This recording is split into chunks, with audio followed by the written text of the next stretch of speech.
our candidate forum brought to you by the Los Feliz Improvement Association.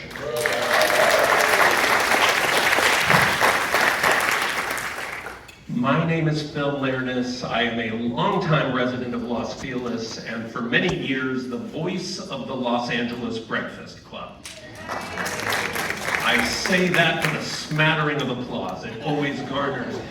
For those of you who might not know, the Los Angeles Breakfast Club is a now 99-year-old institution that was formed right here in Griffith Park and which still meets early every Wednesday morning for food, fellowship, and to become more deeply connected to this city that we all love.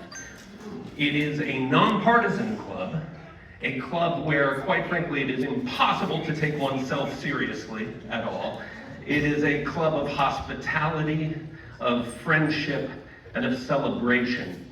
And the older I get, it's this last attribute that seems to mean the most to me, celebration. Put simply, we celebrate things to express why people, places, things, ideas matter to us. And so I know that this event tonight is called a candidate forum, which for many of us means a debate. But to me, it's an opportunity to celebrate. Not just an opportunity for those who are going to take the stage to express what matters to them, but it's an opportunity for all of us to express how much we love this city. It's a celebration by virtue of all of us being here. We are celebrating not only Los Angeles, we are celebrating democracy, we are celebrating public engagement. And so what I would like for you all to do, because I am very grateful that each and every one of you are here, I would like you to give yourselves a heartfelt round of applause for being here. You are all awesome.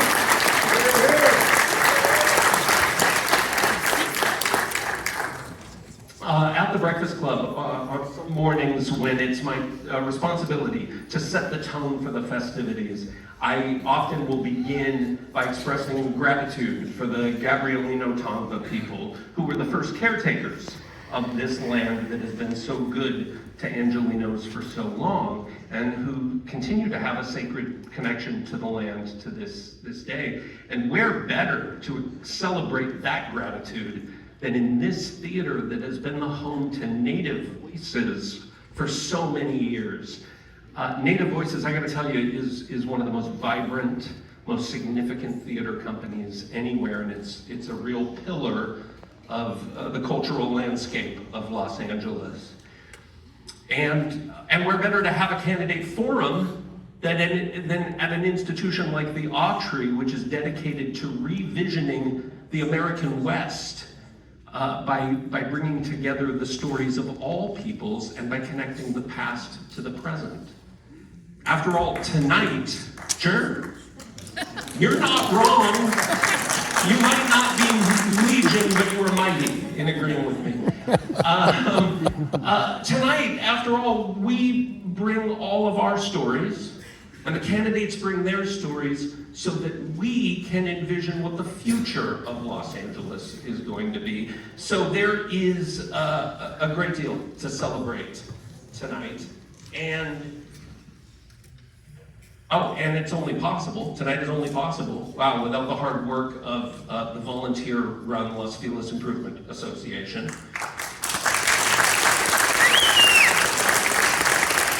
For over 100 years, the Los Feliz Improvement Association has worked to foster community, to protect the environment, and to preserve our shared history. Historically, the LFIA has put on several large public events each year. But this is the first such gathering since the COVID pandemic. So tonight is a celebration for the LFIA as well because it's the return to in-person event.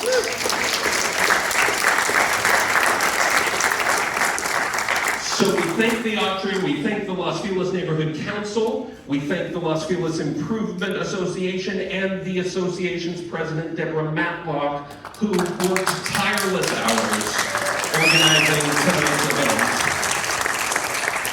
And finally, a few quick announcements. In the case of emergency, please note there are 2 exits at the front. 2 exits in the rear. The restrooms are located through a door in the lobby. Please silence your phones. We don't want to hear phone calls or alarms or alerts unless it's the alert played by our sound man, Quinn, when the candidates are out of time. Oh, it's a good one, too. Yeah, but you needed to be warned, believe me. Well, you don't want anybody thinking it's a fire alarm or something. Okay, also, please, if you're inspired to take a picture, just make sure that your camera flash is off before doing so. The stage positioning of the candidates this evening was established by a random drawing, and as I understand it, I will be introducing the candidates in order of the positioning from stage left to stage right, or from your right to your left, unless you're south of the equator, in which effect. An immigrant to America, Nithya Raman is a graduate of both Harvard and MIT. She is the mother of twin second graders and an urban planner. After founding a volunteer-led nonprofit in response to rising homelessness, Nithya ran for city council, and since 2020 has served as the Los Angeles City Councilwoman for District 4. She is the mayor's appointee to both the South Coast Air Quality Management District and the Los Angeles County Affordable Housing Solutions Agency. And as of this year, she serves as the chair of the council's Housing and Homelessness Committee. Please welcome Nithya Raman.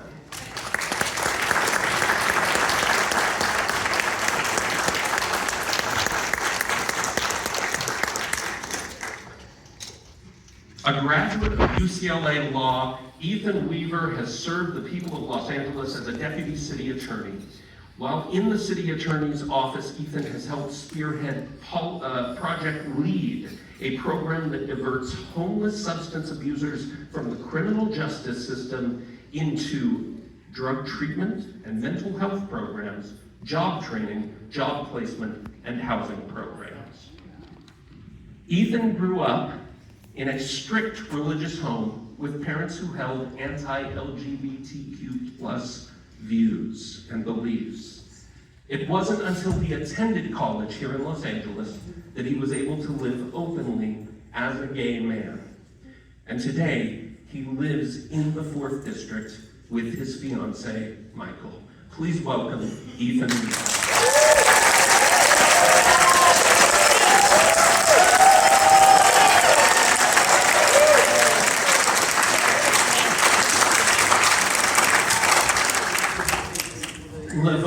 BARONIAN, who told me to call him Lev, was born and raised in Los Angeles. He's a father, a family man, a neighborhood council member, and founder of youth nonprofit programs. During his more than 20 years as a computer scientist and software engineer, Lev spent 8 years working for NASA, where he earned awards for introducing technological advancements to the agency. A small business owner who has helped other small businesses get started, he is interested in helping small businesses reach their full potential. Please welcome Lev BARONIAN.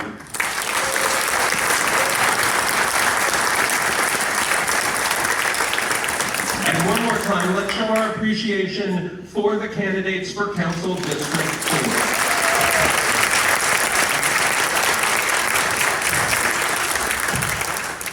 Our moderator for this program has worked as a journalist in Los Angeles since moving here on New Year's Day in 1991. He has said that the best part of his job is meeting the smartest, most interesting people and bringing their voices to us. He is a reporter and journalist who covers politics, criminal justice system, civics, and democracy for LAist and the NPR station KPCC. Please welcome your moderator for this evening, Frank Stoltz.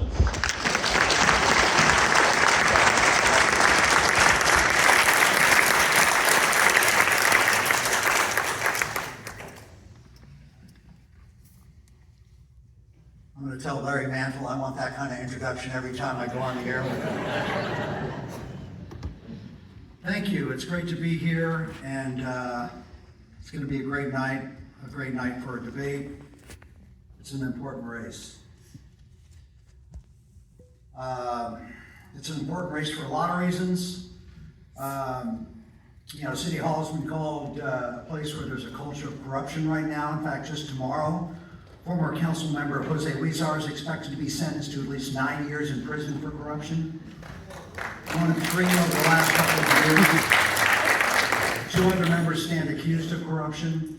And of course, there's the homelessness crisis. This is an important race, one that's being watched by some people across the city as a barometer on how people are feeling about the relatively progressive politics of the past few years. Of course, all politics is local, so we'll be getting into the concerns of Los Feliz residents, in particular tonight, your concerns. There are many outside influences in this campaign, not least the police union, and now has nearly $500,000 that it plans to spend against RAMAN, the firefighters union spending big to elect Ethan Weaver. Meantime, the labor union Unite Here, which represents hotel and restaurant workers, spending to support RAMAN. But this is a chance for you to shut out all of the chatter and hear from the candidates themselves, to decide for yourself who you'd like to support to represent you on LA's 15-member city council. And I don't need to remind you, members of the LA City Council are powerful people. We have a weak mayor system here. Council members wield enormous influence over development, homelessness, and housing projects, police patrols, and more. We will touch on all of those issues tonight using questions solicited from the community at large. The Improvement Association received over 100 responses, and that's where the questions came from. So without further ado, let's have a debate. The rules. You have 1 minute to answer each question. You'll get warnings at 30 and 15 seconds. At 0, the timer will go off. Do we want to hear the timer real quick? Is that possible? Just in case you are unsure of yourselves. And there'll be up for a minute of rebuttal if that's necessary. We'll start off with 2-minute opening statements. I don't know if we drew straws on who would begin. I don't think we did. So we'll begin with the challengers, starting with you, Ethan Weaver. Great. Well, thank you all so much for being here tonight. It's so great to see a room full of people that really care about their community and want to learn more. So thank you so much. I never thought I was going to be running for office. This was never part of my life dream. I went to law school to be a prosecutor, and that's what I did. I've been a deputy city attorney for 9 years. And for the last 5 years, I was a neighborhood prosecutor. And if you don't know what that is, it's a prosecutor that works in the local community, solving problems on the ground, working in collaboration with city agencies and the community. And I'm so honored to see so many faces of community leaders in this room that I have served faithfully for years, and I'm proud to have their support. And I have their support and the support of so much of my community because I did what is fundamental to public service. Public service starts with showing up in rooms just like this, in living rooms, in community meetings, listening to what people need done for their community, and then taking action to do it.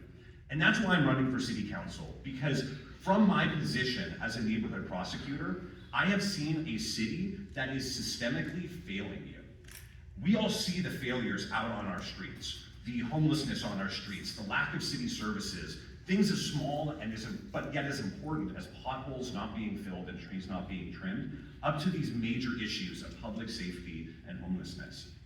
And all we keep hearing from our leaders is how important these issues are, but we keep hearing the same ideas just repackaged over and over with no results. And if you think the picture is bad from out in the community, from where you sit, let me tell you, as someone who works in the city with almost every city agency, the problems are even worse and run deeper than you know. And I'm running because I don't see anyone else putting forth solutions to the underlying issues, and I'm running to represent you and turn our city around. So thank you so much.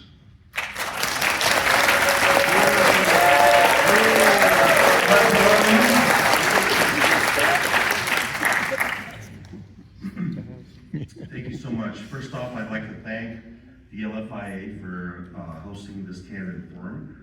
I'd also like to thank each and every one of you for being here tonight, and especially want to thank my family, Nara, my wife, my 3 kids for being here tonight.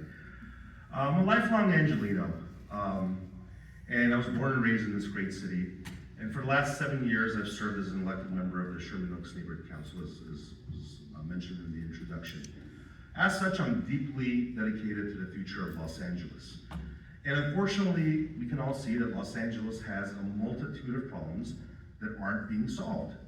And these are complex problems. They're not problems that just require solutions on the surface level. We need individuals that are gonna roll up their sleeves, look at the underlying reasons for these problems, and approach them in a data-centric and analytical approach. And for 20 years, that's what I've been doing as a computer scientist and software engineer.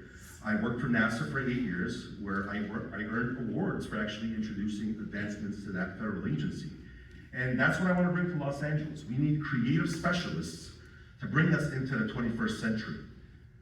Los Angeles actually has a lot of advantages, but unfortunately these advantages and these opportunities have been squandered in many ways by career politicians and bureaucrats who effectively represent special interests much more than they represent the everyday concerns of Angelinos like you and me. We're ultimately a city that's stuck in the repetitive bureaucracy of failed policies. Like you, I'm a real member of this community. That's why I'm running. I'm the constituents candidate. I looked at these 2 candidates, and they might be great people, but I got in this race a little bit late because I wasn't impressed by either of them, and I wanted to run because I believe I can make a change. And as hopefully your city council member, I'm going to prioritize the highest standards in investing in our infrastructure, public safety, accountability to our citizens, and we'll work toward creating opportunities for Angelinos. Thank you. Okay, let's hear it from the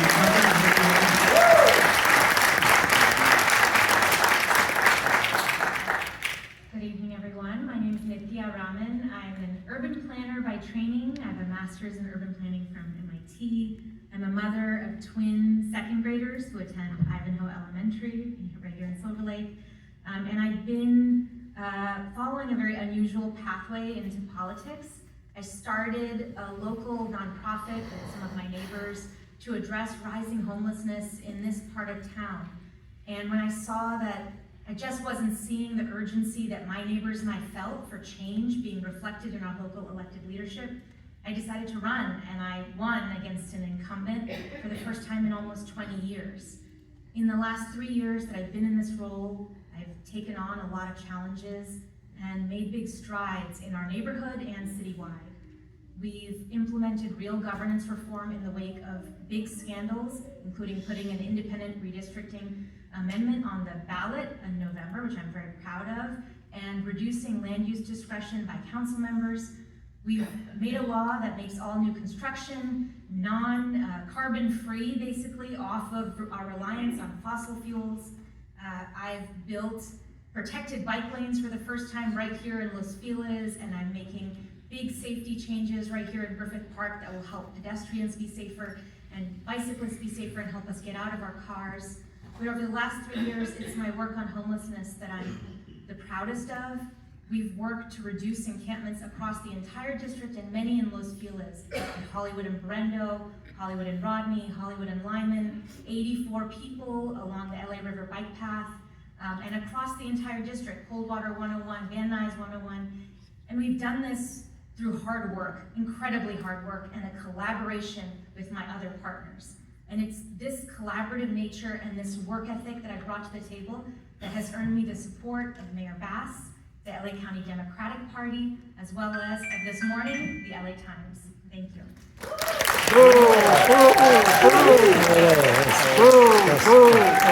I'm so excited that Lou's given me the opportunity to make this announcement. Let's withhold our response, whether it's clapping or booing. I think that'll give us the best opportunity to hear the most from the candidates. We want to hear from the candidates tonight. We don't really want to hear from you. No offense. We want to hear from you. So we'll this time begin with you, Cynthia, and then we'll work our way each time with a different person starting. And we're going to begin with Griffith Park. As with all of Los Angeles, Los Feliz has plenty of traffic issues. But unique to Los Feliz is our proximity to Griffith Park and the fact that the majority of traffic into and out of the park flows through our neighborhoods. Traffic is so bad at times that residents live in fear that emergency vehicles can't get through. Griffith Park is also served by fewer public transportation options than other parks of its size. How will you address this? Well, we've been working very closely with our DOT and our park rangers to try and address traffic issues coming in and out of the park. A big source of congestion in and out of the park is at the Greek. And on concert nights, there are huge backups coming in and out of the park, leading to some of the most dangerous issues. And we've really tried to ensure that we are pushing for greater DOT intervention and management of those traffic jams, and ensuring that we're doing the most to make sure that traffic is moving very quickly in and out of the park at all of these moments when you're seeing high numbers of visitors. And we coordinate very, very closely with DOT to do that. It takes a proactive traffic management plan, and our office is in touch with DOT regularly in order to make sure that high traffic days are addressed proactively and with the community. Lev. Griffith Park in general is really near and dear to my heart. I've been going to Griffith Park since I was a kid. My grandmother used to take me there, and there was always a lot of traffic in there. But obviously in recent years, things have kind of gotten out of control. One of the things I'm going to do first, if elected, is I'm going to create a special task force within the district, an urban transportation planning, research and development task force, to work with the relevant agencies on finding solutions that are, again, data-driven and scientific in the way that we're looking at these things, right? There are traffic patterns. We do have data based on how many cars cross which intersection on a daily basis, during which times. This is all data that needs to go into the decisions that we're making. We shouldn't just be throwing things on a wall and seeing what sticks, right? We have to look at these traffic patterns and solve them with a data-driven approach. So we have to increase visibility, obviously, on these streets as well. There are certain things that we need to do to look at how to make these streets more accessible for everybody. But ultimately, LA is still a car-centric town, and we have to keep that in mind, and we have to solve this traffic problem. Thank you. Nathan. Great, so this is a problem that affects me. I'm one of your neighbors, I live in Los Feliz, and on most evenings, I avoid Los Feliz Boulevard like the plague. I know exactly what it feels like to be stuck there. And the thing is, we don't need to reinvent the wheel to help mitigate this problem. There's already a blueprint that works. At the theater, the Hollywood Bowl, what they've done is they've created off-site parking lots in the valley and shuttled people in on buses. And it has dramatically reduced congestion around the Hollywood Bowl. And it's become actually a cultural center for people that ride that bus every year and make friends on the bus. This is a blueprint that's already worked at the Hollywood Bowl, and it can work at the Greek Theater. And these are the kinds of real, tangible interventions we need if we're going to reduce congestion on Los Feliz Boulevard. Thank you. Let's talk about a bridge home. The bridge home Los Feliz site in Griffith Park was well supported by the community when it was proposed, with the promise that there would be extra attention paid to the site and extra police patrols through the use of a special enforcement zone. Unfortunately, those promises were not kept, and the site has become a focus of illegal activities in the area. Special enforcement zone signage is a requirement for more strenuous law enforcement at the ABH site, yet the signs have never been installed. Other council districts have installed signage and encouraged the LAPD to strenuously monitor crime at their ABH sites. Will you commit to adding the signage and strengthening law enforcement around the Los Feliz Bridge Home site? We'll start with you, Liv. Thank you. I know that this bridge home is something that's of deep concern to this community in Los Feliz, because I have a lot of friends and family that live in Los Feliz, and they complain about this. Ultimately, the problem there starts with security, or the lack thereof, right? This has become a place where drug dealing is happening. Just last week, my staff and I went and posted out there for about an hour, and I literally witnessed drug deals happening in front of my very eyes. So I absolutely support increasing the signage, but I also think it starts with prosecution. It's important. I mean, we can't blame the LAPD, they're doing their job, but in many cases, the LAPD's hands are tied because prosecutors aren't prosecuting. So it has to start with enforcing the laws that we actually already have on the books in the city of Los Angeles. We have to differentiate between people that are homeless and people that are criminals. And people that are criminals in these facilities need to be prosecuted, and that's where we're failing right now as a government, in prosecution of these crimes. So thank you very much. Ethan. That's a great point, and I have a lot of experience with the Bridge Home Shelter because when I was the Hollywood neighborhood prosecutor, we had one on Schrader, and it's a facility I got to know very well. And I did prosecute people in that area for dealing drugs and for vandalism and for all sorts of different crimes. And that is the missing piece. Well, that is one of the missing pieces, but it begins with a council office that keeps its promises. This community was promised that it would get additional enforcement resources and a camping zone around the shelters so that your community would be safe. And the city has violated its promise to you. And all of you in this community welcome that shelter. And now I hear from every corner that we want that shelter taken out. And this doesn't just affect our community negatively. Now, anywhere in the city that the city wants to build a shelter and promises these kinds of interventions, the surrounding community says, absolutely not. We know the city's going to violate its promises. We are not going to accept it here. This isn't just about Los Feliz. This is about building the interventions we need everywhere. Nithya, what about what's been called unkept promises? Well, the Los Feliz Bridge Home site opened before I started in office. And I will say that I think for me, this kind of congregate shelter is often not the best kind of shelter. We opened a non-congregate site in Hollywood that I think is a much more effective site for bringing people indoors.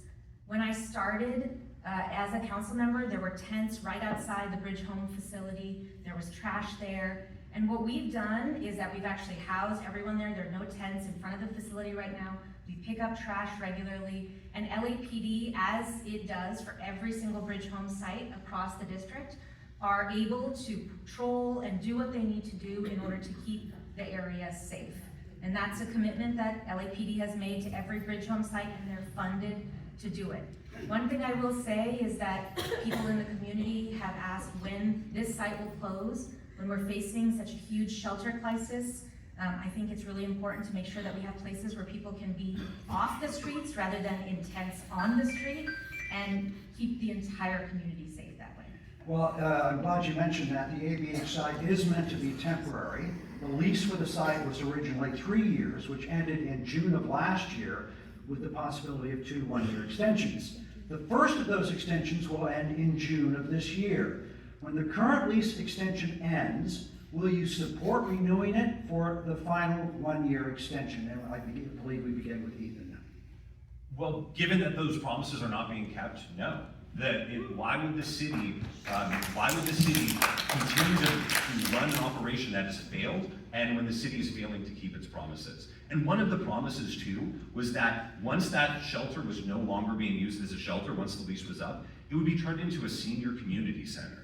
And the senior community center across the street is dilapidated, it's falling apart, it is a disservice and a disgrace to our senior community. And so I think given how many promises the city's violated, there's just no way we should renew that lease. I believe we go to Nithya next. I think if we can find alternatives to put people, I'm very open to finding other sites. The challenge is that Los Angeles has 1/3 of the shelter beds that it needs for its homeless population. It needs many, many more in order to get people off the streets. Homelessness in Los Angeles looks different from a city like New York, which has many more homeless people, but very few people who are living on the street because New York has a shelter bed for every person experiencing homelessness. Los Angeles doesn't. We have 1/3 and we're struggling to build more.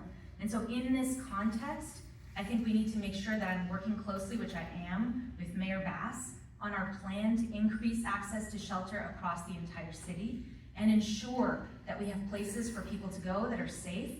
To me, it is far better to have people inside a shelter with services, with security, rather than in tents on the street. It's unsafe, most unsafe for unhoused people, but it's unsafe for an entire community. And I want to really move us towards addressing homelessness in a serious way here in LA. Love. This particular shelter was initially opened to be a temporary solution. It has now been several years And that's not temporary at this point. We need to have a path to closing it down as soon as possible. That means that we need to find a place to have the people that actually want shelter, to find some shelter, but this is not that place. Because because of the close proximity to the park, because of the close proximity to the neighborhood, and because it was ultimately promised to be a temporary solution, I commit to closing this place in the first year after getting elected. All right, let's talk a little bit more about homelessness. What is your position on 4118, the section of the municipal code that prohibits camping within 500 feet of special areas like schools and parks? Do you support it, some of it, and why? So do you support some of it, all of it, how much of it, and why? Well, 4118 is a multi-part law, and there's parts of it, like the ADA, accessibility rules around distance from driveways and other things that I have always supported, rules around camping in parks that I've always supported and maintained in our district. I did vote against 2 expansions of 4118, not because I support having homeless individuals on the street. The focus of my work has been getting tents off of our streets. And I've listed a number of locations where there were tents when I got elected, and now they're off our streets because of our work. But the reason I didn't support this new law is because it's bad policy. What these laws have done, the second parts of 4118 that we've passed, is that it has pushed homeless people around the neighborhood without actually getting people off the street. And if you look around at places where there are 4118 regulations, what you'll see is that either that the law is completely ineffective, that tents are just there where there's an enforcement regulation, or that tents have moved 50 feet down the street. And we need to be getting homelessness off our streets. All right, Lev? I support 4118 100%. As a father of 3 children, I don't want these these encampments, these tents, and everything else that goes along with it, the drug use and the crime around our kids, okay? My first responsibility as a father is the safety of my family and my children. And you all have either children or grandchildren or neighbors who have children or grandchildren. LA is a big city. There's no reason to have tents within 500 feet of anywhere near a school, anywhere that has children around it, any type of facility like that. I would support it 100%. In fact, I think we should look at more places where we need to prohibit tents. It's the unfortunate reality. We're not going to be able to get all tents off the streets in Los Angeles. Anybody that promises you that is lying to you. But there are places that tents shouldn't exist, and around schools is definitely one of them. All right, Ethan, please hold your applause. So this is an issue I've worked on personally. As a neighborhood prosecutor, before this law was passed, I met with school principals and school administrators who were saying, Ethan, we are finding needles on our playgrounds. Men are doing lewd acts right outside of our gates. What are you going to do about it? And before the 4118 section was passed, I didn't have a tool. And this is why it is so important that we have this law, and I absolutely support it. And it is not about solving homelessness. The purpose of 4118 is about protecting our children.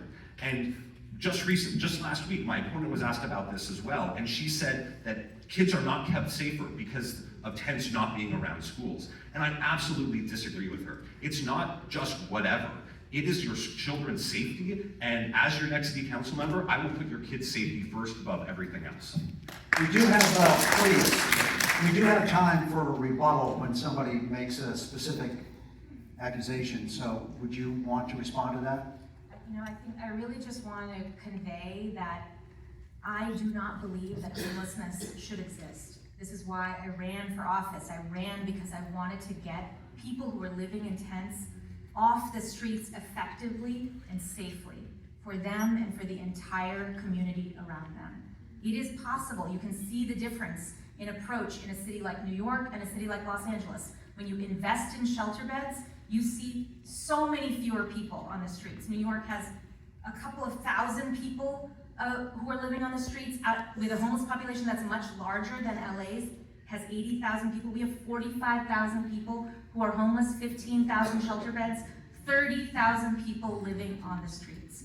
And what 4118 does, the versions of it that we voted on, but which, by the way, our law is just, it moves tents from one place to another.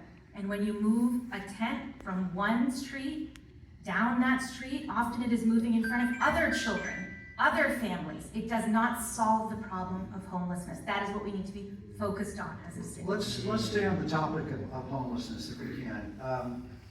Sections of CD4 have been burdened by oversized vehicles, RVs, parking on residential streets. Would you support a ban on RV parking in residential sections of CD4? Will you push for safe parking sites in CD4? And I think we start with you, That's a great question, because literally, where I live in Sherman Oaks near Sepulveda Boulevard, there's a stretch between Magnolia and Burbank that has probably 15, 20 RVs parked there. I do support banning RV parking in streets. If anything, we need to find places that are dedicated just to that. They should not be alongside the main streets that we all travel along, because ultimately, look, that is also a hub for potential crime. I think the question specifically was residential streets, so you don't support parking in residential. Absolutely not in residential streets, but not even alongside, major thoroughfares that are, ways into residential streets. Like Sepulveda Boulevard is technically not considered a residential street per se, but all around it are nothing but residences. So I would ban that. We should have special places where RVs can be parked. I'm not saying that people can't live in RVs. It's better than living in tents in many cases, but it shouldn't just be anywhere you want to park it. Yeah, this used to be the law. It was called 8502. This used to be the law, and I used to enforce it. But then it lapsed, and City Council chose not to renew it. And I think we absolutely need 8502 brought back, because there are the worst possible place for people to be living in their vehicles is deep inside neighborhoods, where not only is it impacting your neighborhood, but it's the hardest places to reach for outreach workers to get people off the streets and into housing. So I absolutely support bringing back the prohibition about camping inside on cars in residential neighborhoods. And we have options. It doesn't mean that people are just thrown into jail. We can build safe parking spots. It's something my opponent campaigned on, and something that hasn't materialized. And so I absolutely think that this is an important first step in starting to manage this homeless crisis better on a daily basis. I think that there is definitely a version of how we manage parking of oversized vehicles that I would absolutely support. And I think it's something that I've been very open to discussing in City Council and looking forward to continuing to engage with. I will just say that we are in a situation right now here in Los Angeles where often I see that our oversized vehicles are actually parked right under signs where they're saying you can't be parked here. And that is because of two reasons. One is that we lack as a city the enforcement capacity to actually deal with residential vehicles in this way, recreational vehicles in this way. And second is because even if there are signs, what happens is that RVs just move up and down the street. And that is not really a solution for this issue. This is why I've worked closely with Mayor Bass to actually do RV housing operations, like the one on Forest Lawn that we just did, where we got a number of RVs off the street, and also to prosecute landlords, including one that had a number of RVs on Franklin, and all those RVs are gone. There's still a couple there, but a number of this single landlords RVs are gone. Let's move on to the topic of governance. Each council member gets access to discretionary funds through several sources. The funds can be used in a variety of ways, including staff salaries or neighborhood improvement projects.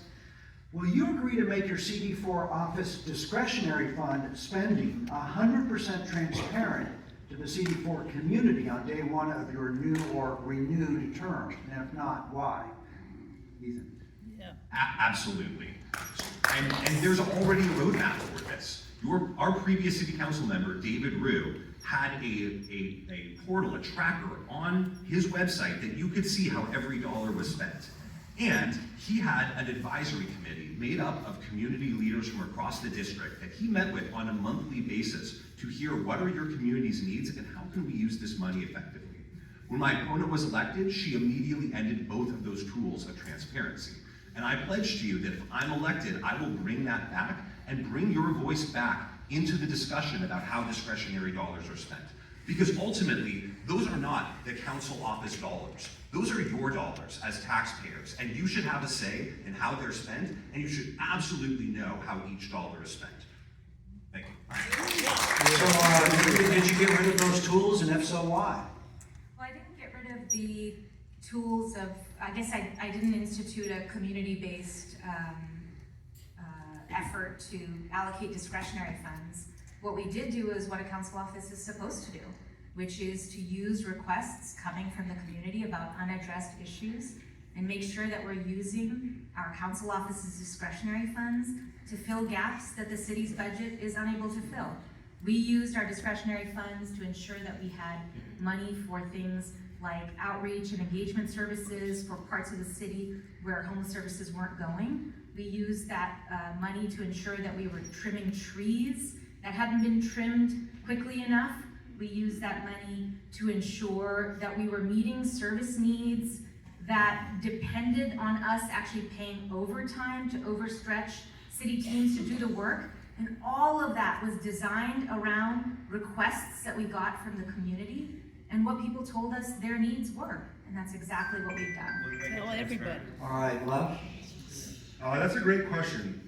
Not just transparency and discretionary funds. By the way, the answer is yes.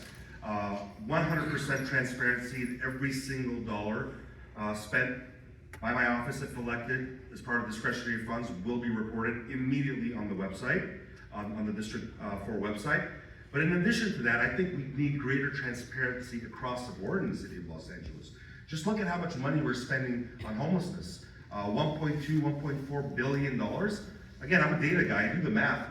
By the last counts, we have about 50,000 homeless in Los Angeles. If you do the math, that's about $24,000 per homeless. Where's that money going? Where is that money going? So not just about discretionary funds in this home district, 100%. I'm gonna report all that immediately. In fact, as somebody who's a nonprofit volunteer, I've asked for discretionary funds from Ms. Raman's office. Unfortunately, they didn't grant our access. And I don't know why in reality, but yeah, 100% transparency, but that is all funds. All right, this is an interesting question. Let's continue with the idea of governance here. What is the appropriate role of a council member with regard to issues of daily life, trash, streets, versus larger policy issues like homelessness and crime? How would you organize your office to ensure you are accessible to constituents and are able to respond to questions and provide solutions? And I think this goes to you first. So I think of the council office as having two roles here in the city of Los Angeles. One is that it essentially acts as a concierge service for constituents who are having trouble accessing basic city services. So what we do is we troubleshoot when somebody comes in and says this particular service was supposed to be delivered and wasn't, or there's an issue. We go in with our field deputies and ensure that those issues are answered quickly. There is also a citywide policy role. I sit on legislative committees, I sit on boards like the Air Quality Management District or the Affordable Housing Solutions Agency. And for these, we have other staff members who support us to craft policies that come from, yes, the daily needs of District 4 residents and our own constituents, but also from research on citywide issues and addressing citywide priorities. When I was running the first time, I said we can do both. I said we can serve our constituents on a day-to-day basis right here in our district, and we can do big things across the entire city. And I think in the structure of our office, we've really tried our best to deliver on both. Love? Can you repeat the question? Sure. What is the appropriate role of a council member with regard to issues of daily life, trash, streets, versus larger policy issues like homelessness and crime? How would you organize your office to ensure you're accessible to constituents and are able to respond to questions and provide solutions? Thank you. It was a long question. I knew it was. Ultimately, my first priority, and this might not be popular, is going to be my district. Because we have 15 city council members, and each city council member is elected to represent their district. So even though I understand there are going to be decisions that we're going to have to make on a citywide level, my priority is going to be you, It's gonna be our district, and we have to respond to our constituents' concerns first. That's why I'm the constituents' candidate. Unlike my opponents, I'm not backed by special interests. I actually decided to run because we have a democratic process, and unlike other races that we're looking at right now in elections, we actually have a choice here, right?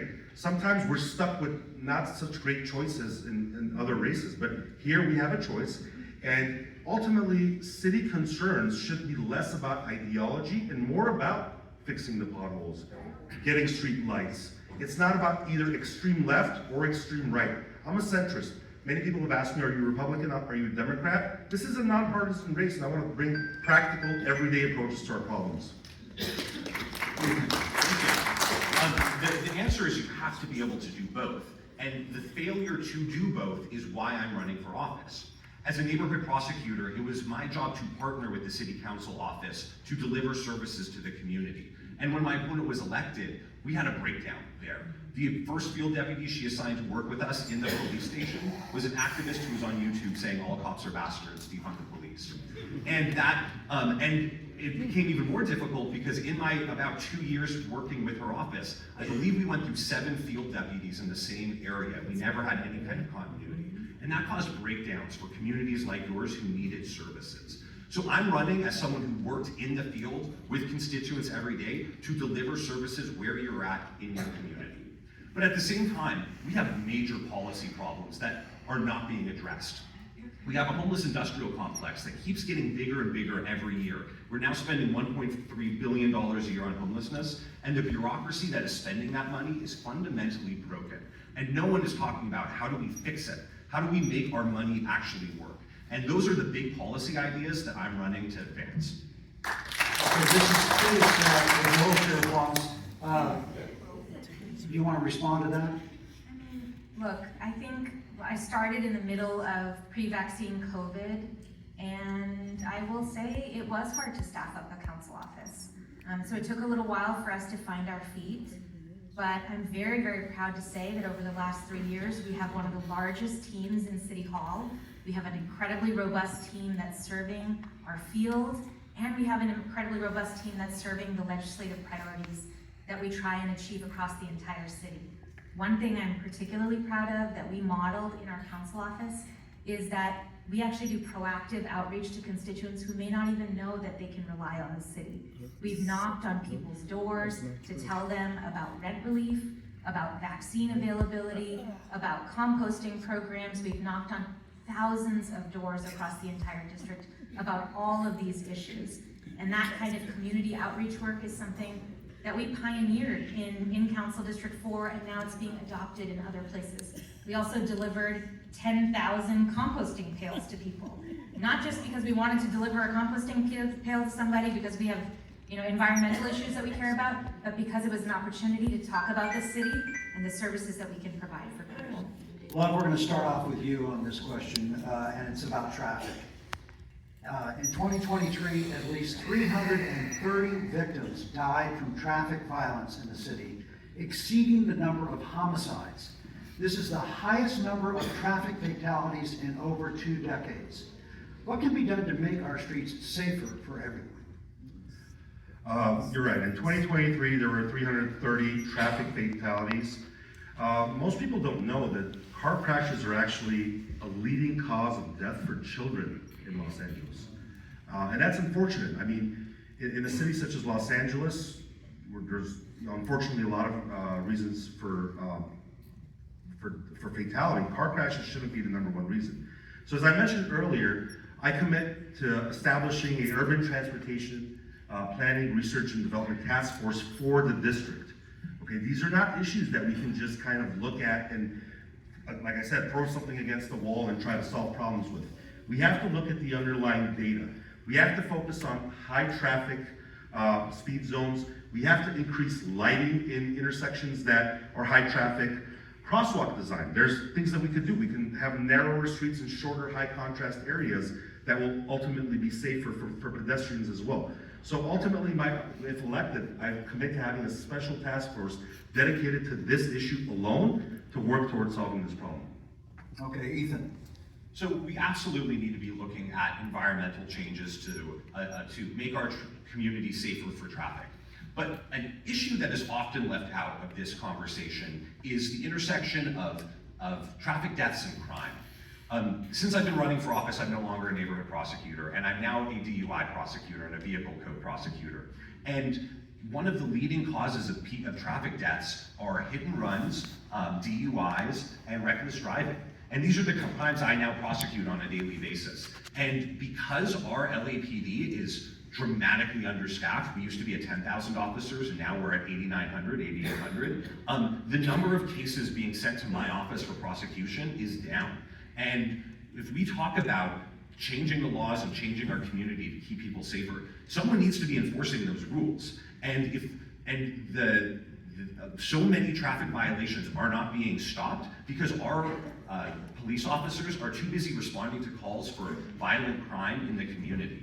And so we absolutely need to be pursuing environmental changes to make our roads safer, but we also need to enforce our laws to keep our community safe. Although I believe even the police union has said that it wants to back off on some of those calls, handling some of those calls. Is that right? Yes, but understand why. Because they don't have the people to handle those calls. It's too many things on their plate right now. And this is what's been so frustrating about the conversation around policing over the last few years. As a society, we keep telling our community, we keep telling police, we don't want you doing this, we don't want you doing that, but then no one else is there to step up, Okay. and it keeps falling back on them. Thank you. Nithya. So traffic safety is incredibly important, but it is a challenging issue to take on because the number one issue with regards to reducing traffic violence and reducing traffic crashes is actually traffic speed. In order to make streets safer, you do have to slow traffic. And that can often be hard for communities. But I will say that we have really pushed to ensure that we're putting in real safety, traffic safety interventions across the entire district. We've added traffic lights, we've added lighted crosswalks, we've added safety interventions outside of schools across the district to make them safer, including right outside of Franklin Elementary. The majority of traffic crashes where people are facing intense injury or death are actually happening at traffic lights. And so I actually just a couple weeks ago introduced a motion to ensure that we're doing everything in our power to make traffic lights as safe as possible. That means allowing pedestrians a little extra time to cross the street. That means making sure that intersections may not always have a free right. It means doing everything in our power to make those intersections as safe as possible. Okay, let's kind of continue on with the theme of crime and public safety. And I believe this begins with you, Nithya.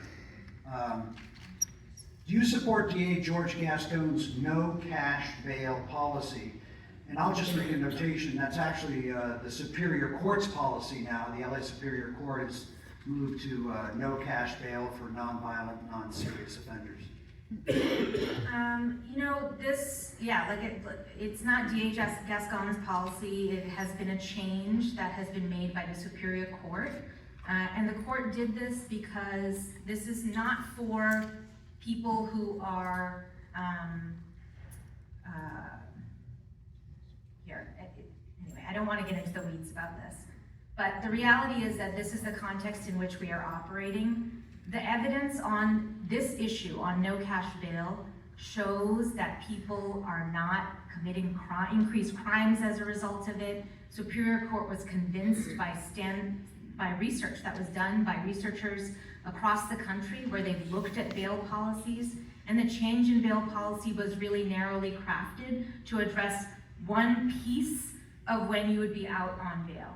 And so for me, I think the key factor is we need to be utilizing, when you're thinking about something like bail, you're trying to ensure that someone who is accused of a crime is incarcerated if they are unsafe to be out, right? Bail makes that decision on the basis of whether they can afford to pay their way out. And to me, that doesn't seem right. We should be looking at whether it's safe for someone to be out. And so this new policy allows judges to make that intervention And as long as it's supporting safety, I'm supportive of it. Okay. Love? Oh, I had my catalytic converter stolen about a year ago. Probably a third of you have had the same thing happen to you in the last year. And unlike the incumbent, I don't blame the car manufacturer for having that happen.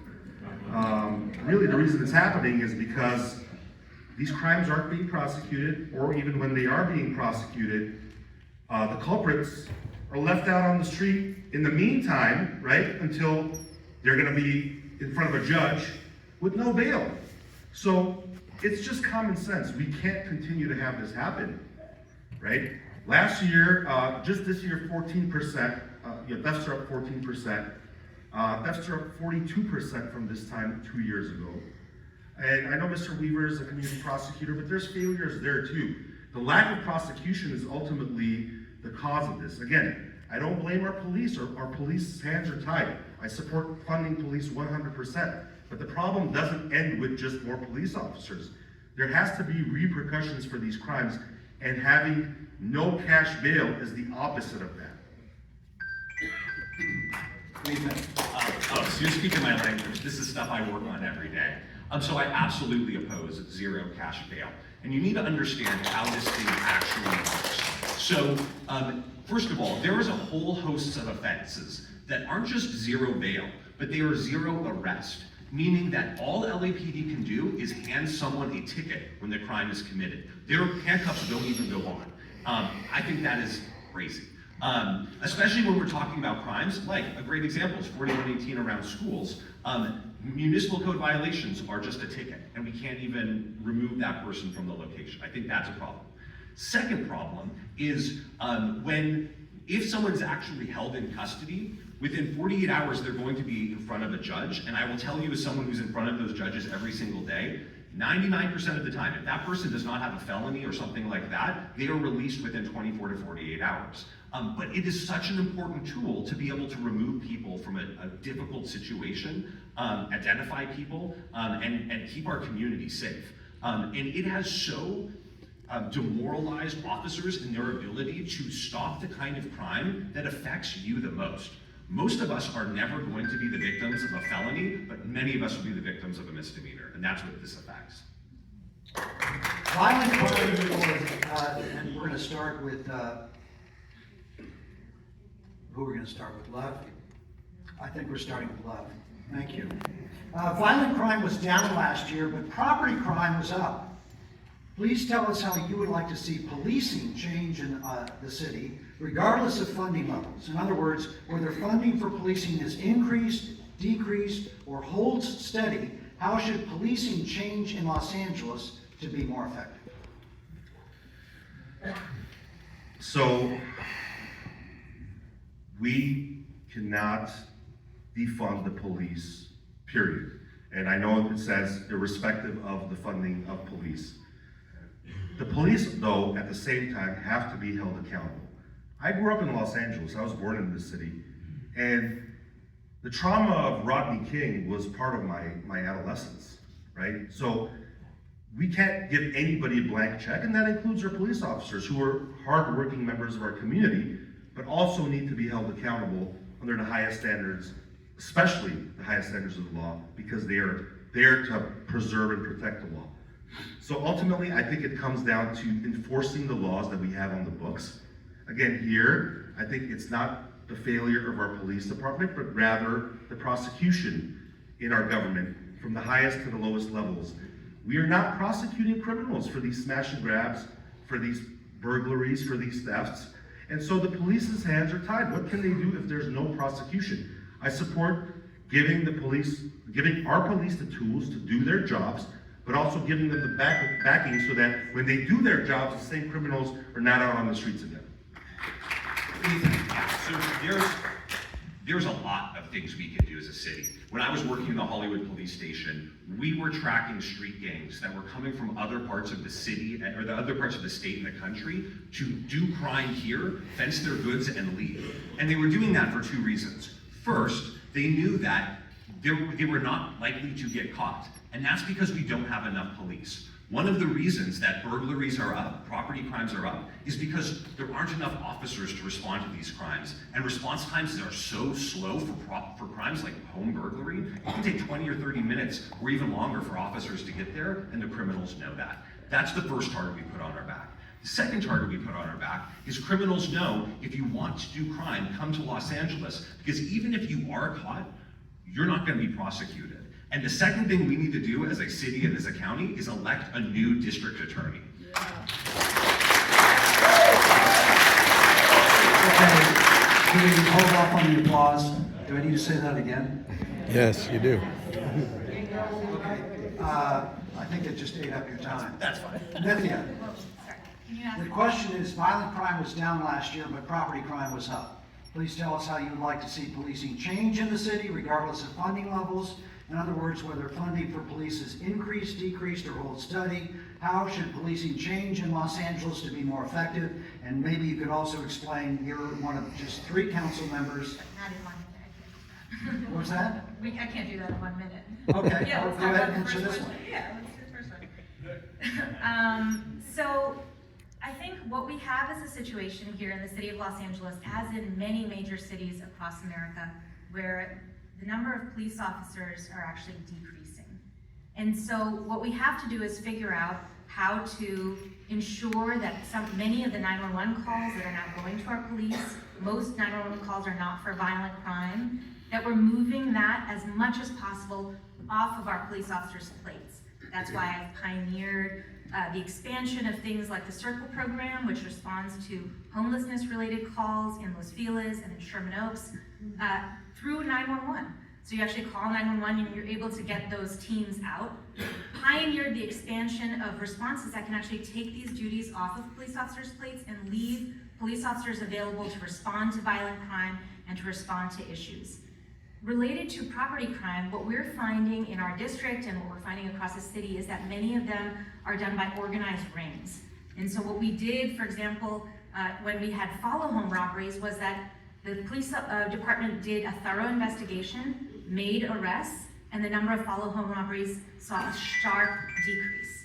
That's the kind of deep investigative work that we need to be empowering PD to be able to do in order to be able to reduce these crimes. I'm going to just follow up on this because you were one of 3 council people who voted against the police contract, which awarded pretty hefty raises to LAPD rank and file officers. And I think it's a demarcation between at least you and Ethan. I'm not sure where you stand left, but let's just get everybody 30 seconds on this. Why did you, because the argument, of course, was that we needed to give higher raises in order to attract more police officers to the police department so we could get closer back up to the 10,000 level. Look, I believe the costs in LA are going up a lot. Housing costs, inflation, everything's through the roof. City employees definitely deserve a raise. This particular contract included both very high raises for PD and very high starting salaries for PD, with the assumption that these increases in pay would actually allow us to recruit more police officers. That has not proven to be the case so far. Our last recruit class, as far as I know, was one of the smallest that we've seen. And what has happened as a result of this commitment, hundreds of millions of dollars have actually been taken out of our city budget. We were in surplus, and now we're in a $250 million deficit, which is only going to increase and impact all of the other services that matter for quality of life and for all of the things that matter for you in your neighborhood. Okay. Those DOT interventions, those buses into Got Griffith it. Park, none of that can be paid for. Lev, what have you voted for that contract? I absolutely would have voted for that contract. I don't think that was actually a raise, in my opinion. I It think- was a raise. Well, hold on. Let me tell you why I don't think it was a raise. It was 2 to 6% annually. If we look at what inflation is at in this country, 2 to 6% barely keeps up with inflation. So I think that was actually a cost of living adjustment, and I definitely would have voted in favor of it. I have family members who are police officers and who are in law enforcement. They're everyday people just like us. And they deserve a 2 to 6% annual, not raise, cost of living adjustment just to keep up with grocery bills and household expenses just like you and me. Okay, Ethan? Yes, I absolutely support the raise. I worked in a police station for 5 years. I know LAPD well. And officers tell me there's 2 reasons people don't want to work for LAPD. First was the pay, and thanks to Mayor Bass, that problem's been solved. But the second issue remains. It is that they say, Ethan, why would anyone want to work here when our elected leaders are just waiting for the moment to throw us under the bus as soon as something goes wrong? Morale is low because there is no leadership for LAPD in City Hall, and I'm running to provide that leadership. Are you referring to Chief Moore? No, I'm referring to our electeds. We can't outsource this. It needs to be our elected leaders first and foremost leading our civilian police.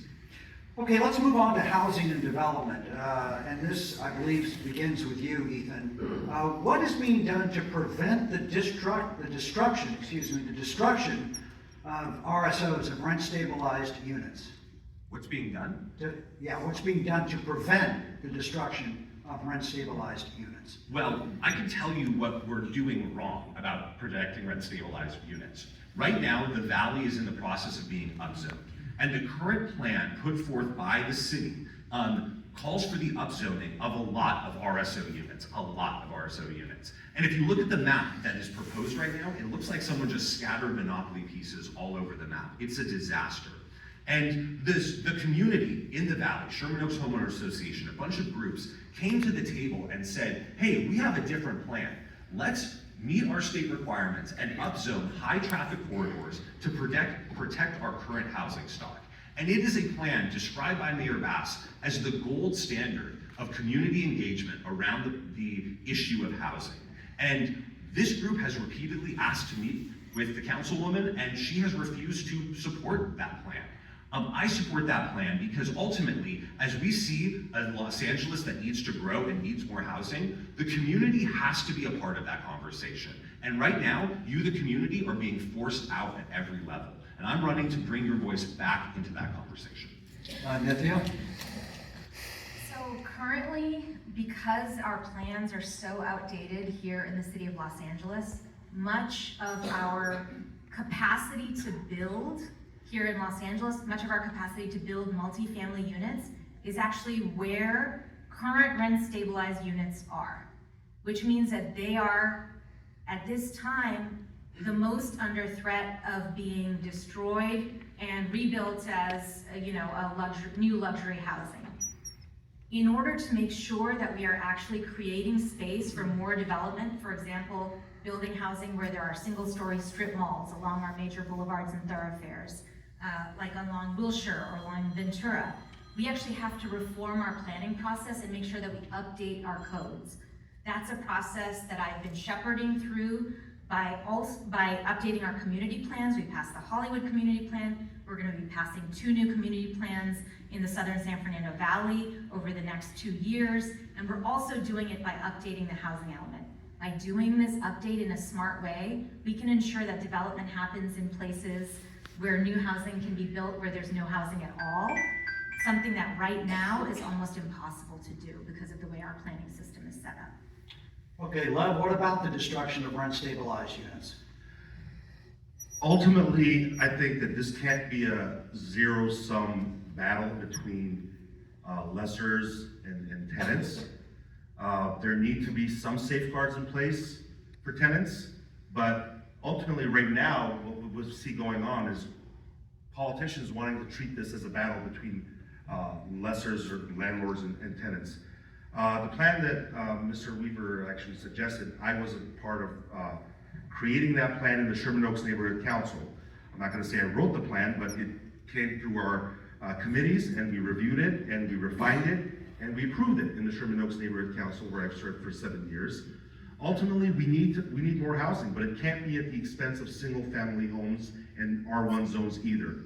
Now, one thing that nobody's talking about actually is what's going on in Los Angeles that's also causing a shortage of housing is the speculative investments that these REITs are doing and other investment groups are doing. Very few people are talking about this, but this is also one of the reasons that we have a shortage in housing, because there are big companies, not real people, coming in and buying up property, buying up single-family homes, in many cases buying apartment buildings and leaving them vacant just to hold on to them as an investment for many years. Nobody's talking about this. That's also something that I want to stop from happening in Los Angeles. Okay, the same general topic. The population of Los Feliz is majority renters, but much of our rental market is owned by small landlords. How do you balance between tenant rights while also protecting the rights of small landlords to support a thriving rental environment, Nithya? I think that this is the reason why I've been pushing for better data. I'm very proud that we have passed significant expansions of renter protections here in the city of Los Angeles, in part because we face such incredible housing insecurity. I see tenant protections and the ability for the city to enforce tenant protections both as homelessness prevention efforts and community protection efforts. They really prevent gentrification if you can make sure that someone can stay in their existing housing. We in the city council have been very worried about making sure that these tenant protections don't impact the capacity of small mom and pop landlords to also continue their business. This is why the largest amount of renter payments were made in the history of the city of Los Angeles during the time of COVID-related eviction moratoriums, most of which were in place long before I got into office. Almost $2 billion was paid out just in the Los Angeles area to ensure that landlords could stay whole and to make sure they could make their mortgage payments. Now what we're doing is doing a smaller mom and pop landlord fund for exactly this issue and asking for greater data on who is actually a smaller landlord, something our system doesn't have the capacity to identify so that we can target our resources most effectively. Okay, Love. So I got into this a few minutes ago. I think maybe I was ahead of my time a little bit on the question. But again, I think this shouldn't be a zero-sum battle between lessors and tenants. There are many people who have worked hard. They are working class people who've bought, let's say, duplexes or quadplexes and are renting out those properties for income. And those people are being treated the same way as big corporations. In many cases, you have tenants who might have a better financial situation than some of their landlords. Unfortunately, the incumbent comes from an ideology that protects, the working class. Then there's nothing wrong with that. But there needs to be a differentiation between people who are taking advantage of that, right? If you're not paying your rent for a year and a half, and the landlord is also suffering just like you are, there needs to be a differentiation there. So we do have that data. They're called income tax returns, right? We can ask for the income tax returns of these lessors and see if they are corporations, then they will not get these exemptions. But otherwise, they need to be protected as well because some lessors are also everyday people just like you and me. Okay, Ethan. This is an issue I personally feel both sides of. I'm a renter. I live in a rent-stabilized studio apartment with my fiance, Michael. And I've lived in the same building for 9 years. And my building has been owned by the same family for 40 years. It's had the same apartment manager for 30 years. But then, during COVID, because of all of the problems around renting, the owners of my building said, screw this, we're done. And now my building is owned by Blackstone and managed by Blackstone. And the quality of my building has deteriorated significantly. They fired my on-site manager who'd been in that building for 30 years, and I had to help keep him from getting evicted or have to pay massive amounts of rent that he couldn't afford. So I understand this issue because I see the impacts of mom and pop landlords being pushed out of the market. And I know some of the people in this room, and I know that you are mom and pop small landlords that only own maybe 10, 20 units, and that's your retirement.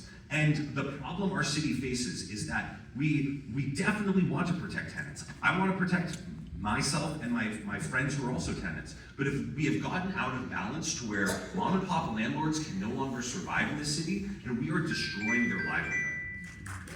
All right, back to you, to begin with. Census reports show Los Angeles population is in decline rather than the growth that was predicted when many of the current housing policies were enacted. Many of us are concerned about overdevelopment and communities having no input into what is built in our neighborhoods. How can we adjust the policies to provide affordable housing without overdevelopment? That's literally the $1 billion, $1 trillion question. So Since 2020, we've actually had 270,000 people leave Los Angeles. Might not sound like much, but that's literally the population of Burbank, having packed up and left, right? Now, some of us, unfortunately, or maybe fortunately, don't have that luxury. We can't just pack up and leave. I'm a lifelong Angelino. My family's been here for 60 years. My wife and I are raising 3 kids here. We want to give them an opportunity to stay in this city.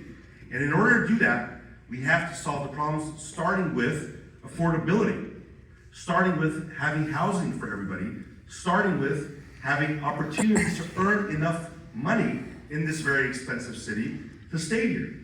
This is a multi-pronged problem. I mean, we can't answer these solutions in 1 minute, but as the only candidate that is really vested in the future of Los Angeles, because I've been here my entire life and I want my kids and my grandkids to have an opportunity to stay here, and as somebody who's created businesses, created jobs in this city, I think that we can do it if we believe that we can do it. And that's where it starts. We have to believe that we can do it and look at data-driven and scientific approaches to making a plan that we can actually implement. Thank you. Ethan. As I see it, the challenge that faces us is 2 approaches, and one is ideologically driven. One ideology says that we should put housing everywhere, the maximum amount, in any way we possibly can, community be damned. And this is happening right now. In the Valley, there's this project called the Ethel Project. In the middle of a single-family neighborhood, very quiet, next to a school that serves 600 special needs students, a developer is dropping a 7-story, 200-unit apartment complex right in the middle of this single-family home neighborhood. And the surrounding community didn't even hear about it from the council office. They heard about it when the LA Times called them for comment.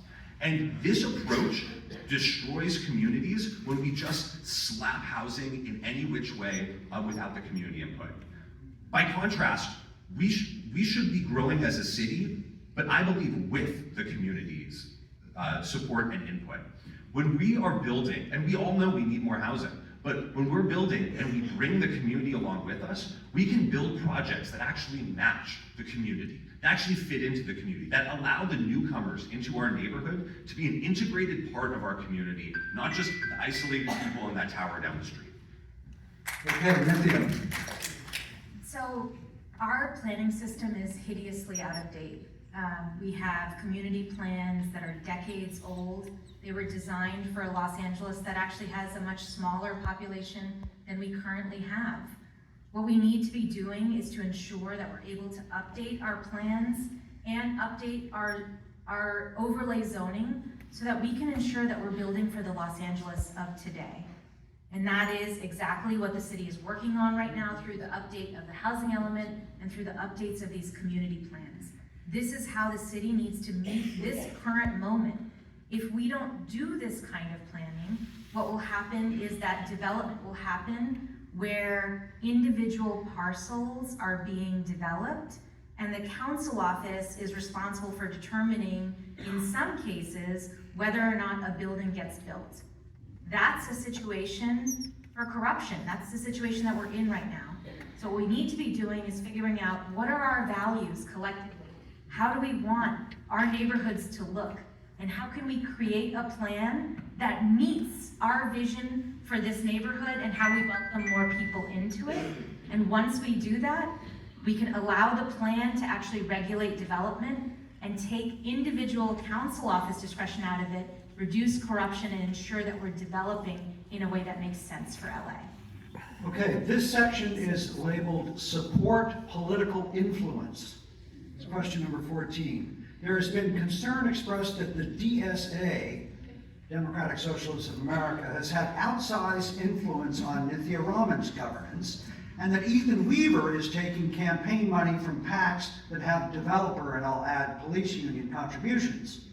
Lev Baronian is a relative newcomer, but we're sure someone will find something to dislike workshop that now. The question is this, where is the influence coming from in your campaign, and how will that affect your time in office? And we're going to start with you, Ethan. Great.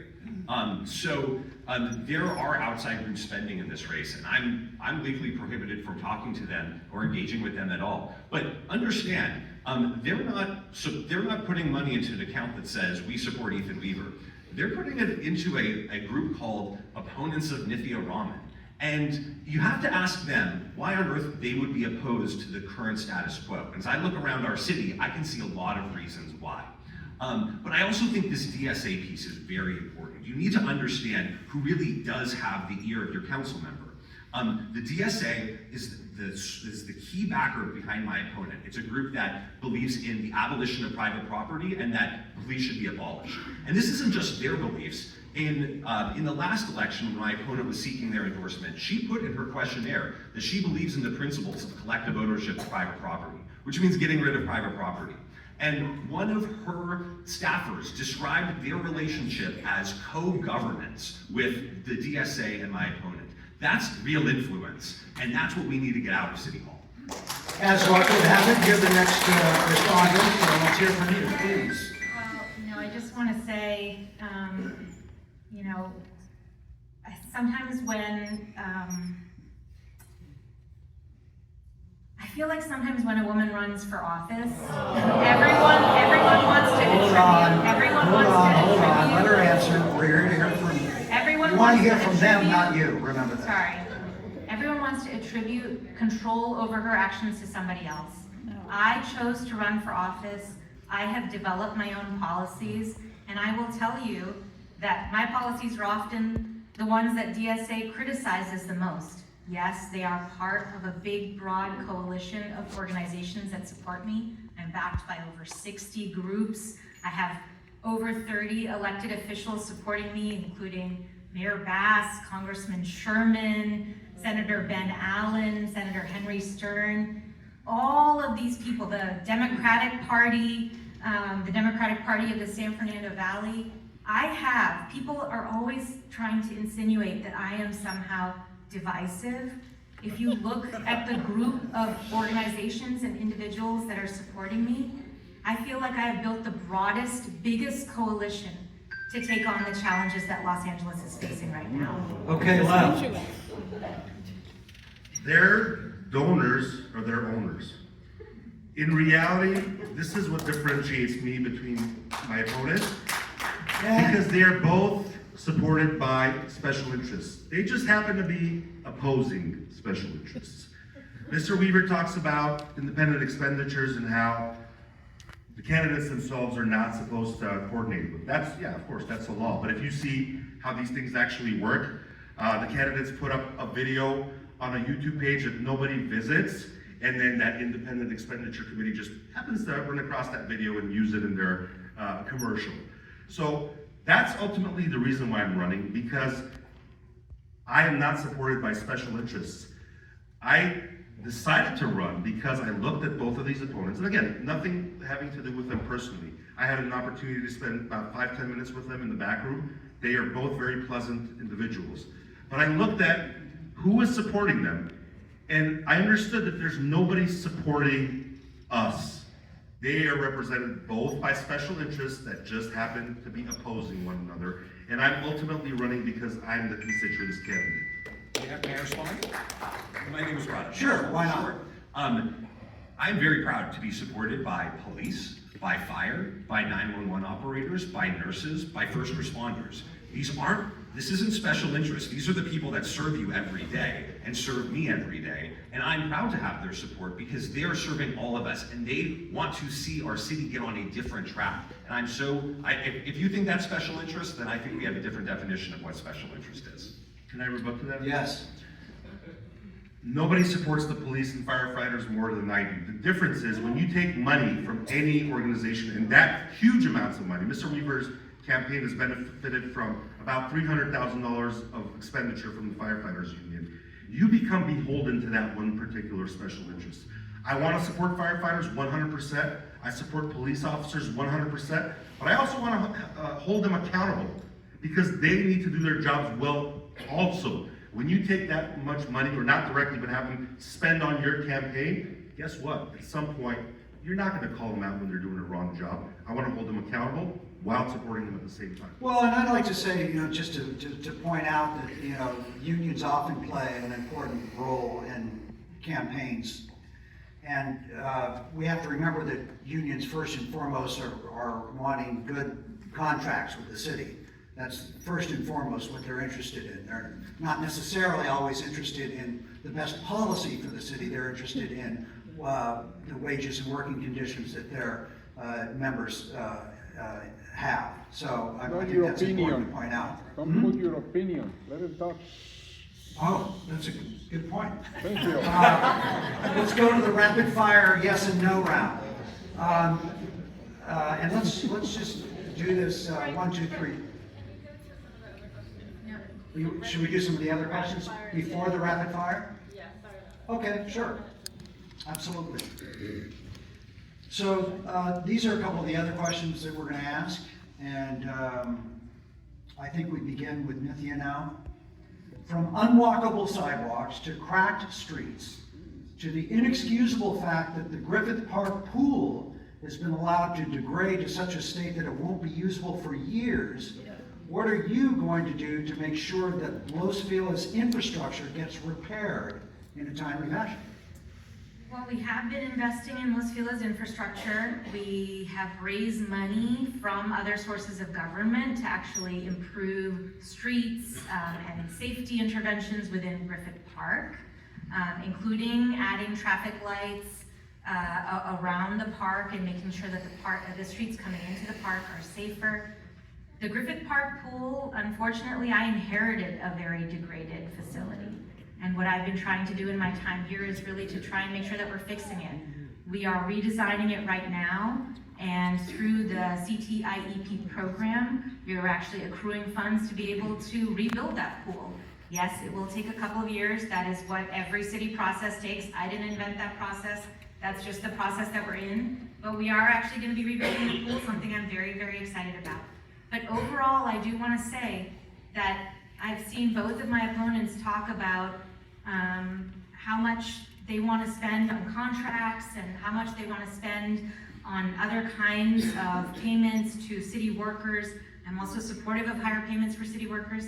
I do want to say all of these things create real trade-offs. We don't have infinity money in this city.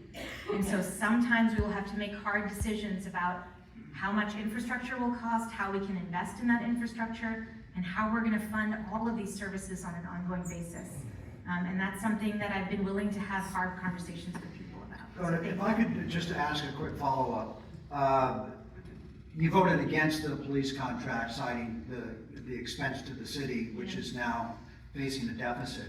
How will you vote on the civilian workers contract? We have 2 more contracts coming up, one for civilians and one for fire. At this point, I think it's very tough to say police get one set of raises and other groups don't get another set of raises. It does not make sense. Okay. At the same time, I think we're gonna have to make some very, very hard decisions, some of which we're discussing in council over the next few days, about how we actually fund basic services. I hear from everyone over and over again that basic services are too slow, that trimming our trees takes too long, that putting in a new street light takes too long.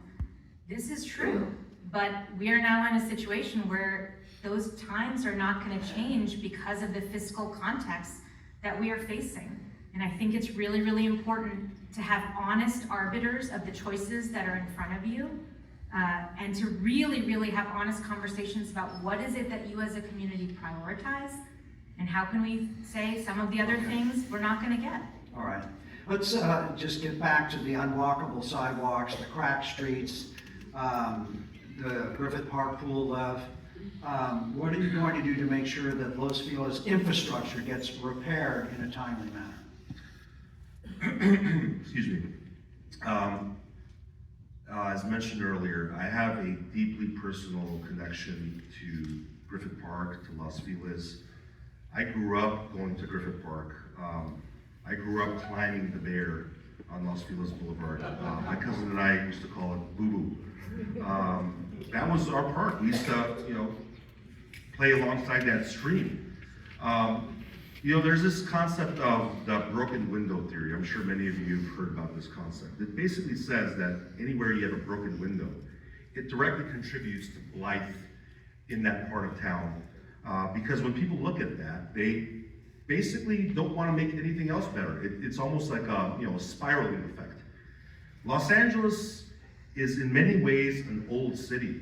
Our infrastructure is failing us. I live in the valley. You guys don't have it that bad here in Los Feliz, but in the valley, when it rains just a little bit, our entire streets are flooded. A couple months ago, we had a water main burst that flooded the entire neighborhood.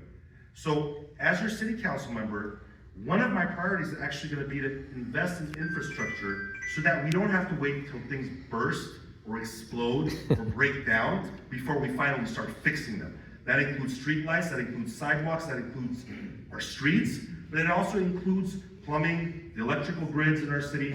All these things need to be upgraded, and I'm going to prioritize that as your city council member. Okay, Ethan? Thank you. When I think about walkable sidewalks, clean streets, trees trimmed, investing in Griffith Park, one person comes to mind, and that's Tom LaBonge. Tom LaBonge cares so much about this community. He's out walking the neighborhood. I ran into him more times than I can count hiking in Griffith Park. And I was told that his wife, Bridget LaBonge, is here. Is she still here? Thank you. That is the model of what we need in a council member, someone who's on the streets every single day. And the challenges are going to be hard. I mean, our business community is collapsing, our tax base is hollowing out, and we're gonna face some real challenges in solving all of our major infrastructure problems. I'm under no illusion about that. But it starts with a council office that is on the sidewalks with you, that is feeling the pain with you, that is seeing the bright future that we can have, and is using creativity to find ways around these problems. And that's the model that I hope to bring as your next city council member. Okay, here's a simple question. Why can't LA be as clean as other cities like Burbank and Beverly Hills, for example? Why do we have such a problem with graffiti and trash? Love? Ultimately, Los Angeles is a much, much bigger city than Burbank. And that's part of the nature of Los Angeles. One thing that those of us that are longtime Angelinos understand that this is really like 50 cities put into one. And when you have such a big city and a centralized government, it's almost impossible for it to be responsive to all these needs in every local constituency, right? That's part of the reason why I ran for neighborhood council 7 years ago in Sherman Oaks, because I thought that could be a place where I could effectuate change on a neighborhood level.